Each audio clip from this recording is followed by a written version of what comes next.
আমরা তথ্য পেয়েছি বা যেটা আমরা ইলেকশন কমিশন থেকে জানতে পেরেছি বা বিভিন্ন মিউনিসিপ্যালিটির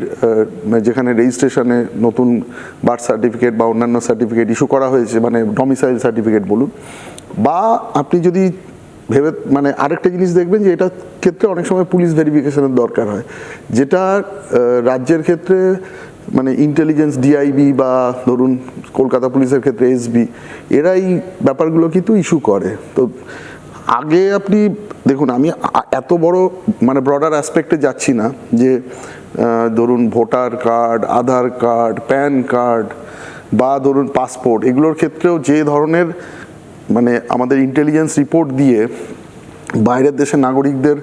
এখানে প্রবেশাধিকার দিয়ে দেওয়া হয়, অবৈধ অনুপ্রবেশ, যেটা তাকে পরোক্ষভাবে সাপোর্ট করা বিভিন্ন ডকুমেন্টেশন, এক্ষেত্রে কিছু কিছু ক্ষেত্রে অ্যাকশান হয়েছে। সেটা কিন্তু ওই লাখের মধ্যে যদি ধরি 10টা হতে পারে বা হয়তো একটাও হতে পারে। কিন্তু এক্ষেত্রেও যখন এসআইআর প্রক্রিয়াটা চললো, তখনও কিন্তু নতুন করে একটা পদ্ধতি আবিষ্কার করা হলো, যে এত নাম ঢোকালে দেখা যাচ্ছিল যে